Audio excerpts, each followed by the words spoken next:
নমস্কাৰ বন্ধুসকল, পুনৰ স্বাগতম জনাইছোঁ আপোনালোকক। আপোনালোকে চাই আছে লাওখলা আৰু মই কৌস্তভ।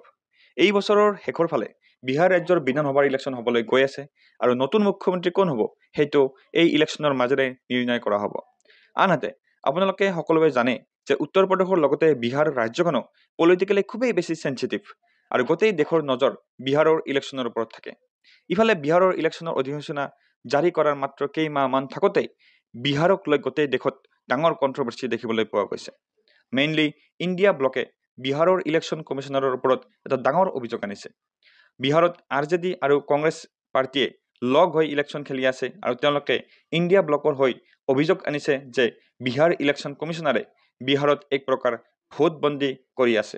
যেনেকৈ মোদী চৰকাৰে নোটবন্দী কৰিছিলে ডিমনিটাইজেশ্যনৰ সময়ত, তেনেকৈ বৰ্তমান বিহাৰত ভোটবন্দী কৰিছে বিহাৰ ষ্টেট ইলেকশ্যন কমিশ্যনাৰে। বেচিকেলি এই ঘটনাটো ভোটাৰ তালিকাৰ সংশোধনীৰ লগত জড়িত।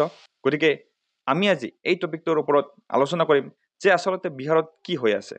বন্ধুসকল মন কৰিব, প্ৰতি বছৰে অক্টোবৰ নৱেম্বৰ মাহত ইলেকশ্যন কমিশ্যনাৰ অফ ইণ্ডিয়াই গোটেই ভাৰতবৰ্ষতে স্পেচিয়েল ছামাৰী ৰিভিজনৰ দৰে এটা ডাঙৰ এক্সাৰচাইজ কৰে আৰু যাৰ জৰিয়তে যিবিলাক যোগ্য নাগৰিক থাকে তেওঁলোকৰ নাম ভোটাৰ তালিকাত অন্তৰ্ভুক্ত কৰা হয় আৰু যিবিলাক অযোগ্য ব্যক্তি অৰ্থাৎ বিদেশী ব্যক্তি থাকে বা মৃত্যু হোৱা ব্যক্তি থাকে তেওঁলোকৰ নাম কৰ্তন কৰা হয়।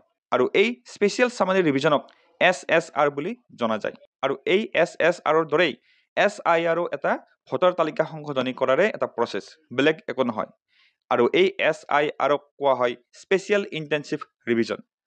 কিন্তু যেনেকৈ SSR প্ৰতি বছৰে কৰা হয় তেনেকৈ স্পেচিয়েল ইণ্টেনচিভ ৰিভিজন প্ৰতি বছৰে কৰা নহয়। যেতিয়া এটা বৃহৎ সংখ্যক মানুহৰ নাম ভোটাৰ তালিকাত সোমোৱা বা কৰ্তন কৰাৰ প্ৰয়োজন হয় তেতিয়া এই স্পেচিয়েল ইণ্টেনচিভ ৰিভিজন কৰা হয়। জেনেৰেলি 20-30 বছৰৰ মূৰত আমাৰ জনসংখ্যাৰ অধিক পৰিৱৰ্তন হোৱা দেখা যায়। বিশেষকৈ গাঁৱৰ পৰা চহৰলৈ প্ৰব্ৰজন, বিদেশী নাগৰিকৰ নাম ভোটাৰ তালিকাত সোমোৱাৰ দৰে ঘটনাও আমি দেখিবলৈ পাইছোঁ। ইয়াৰ উপৰি বহুতো মৃত্যু হোৱা মানুহৰ নামো ভোটাৰ তালিকাত আমি দেখিবলৈ পাওঁ।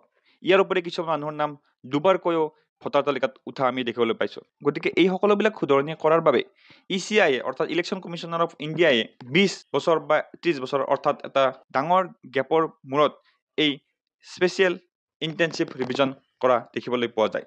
উদাহৰণস্বৰূপে আমি বিহাৰৰ কথাই ক'ব পাৰোঁ। যেনে বিহাৰত যোৱা 2003 চনত এই SIR অৰ্থাৎ স্পেচিয়েল ইণ্টেনচিভ ৰিভিজন কৰা হৈছিলে আৰু এতিয়া 2025 চনত আকৌ SIR কণ্ডাক্ট কৰি আছে। আৰু এই SIRৰ ডাঙৰ কথাটো হ'ল যে এই প্ৰচেছটো ঘৰে ঘৰে গৈ কৰা হয় আৰু আগতে ভোটাৰ লিষ্টত থকা মানুহৰ নামবোৰো ভেৰিফিকেশ্যন কৰা হয়।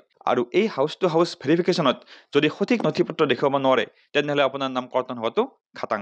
অনুমান কৰা হৈছে যে বৰ্তমান 35 লাখ মানুহৰ নাম বিহাৰৰ ভোটাৰ তালিকাৰ পৰা বাদ পৰি যাব আৰু ইয়াৰ মূল কাৰণটো হৈছে প্ৰমাণ পত্ৰৰ অভাৱ। ECI অৰ্থাৎ ইলেকশ্যন কমিশ্যনাৰ অফ ইণ্ডিয়াই সৰ্বমুঠ 11খন নথিপত্ৰৰ তালিকা প্ৰস্তুত কৰিছে আৰু তাৰ যিকোনো এখন থাকিলেই আপুনি নাগৰিক বুলি প্ৰমাণ হৈ যাব।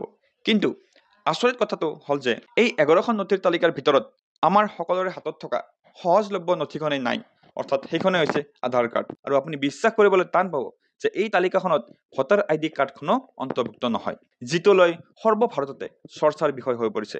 ইতিমধ্যে বিৰোধী দলসমূহে সুপ্ৰিম কোৰ্টত PIL দাখিল কৰিছে আৰু এটা বিশেষ ৰায়দানত সুপ্ৰিম কোৰ্টে ইলেকশ্যন কমিশ্যনাৰক ভোটাৰ কাৰ্ড আধাৰ কাৰ্ডসমূহক বৈধ নথি হিচাপে গ্ৰহণ কৰিব কৈছিল যদিও অৱশেষত ইলেকশ্যন কমিশ্যনাৰৰ ওপৰতে এই সকলো সিদ্ধান্ত এৰি দিয়ে।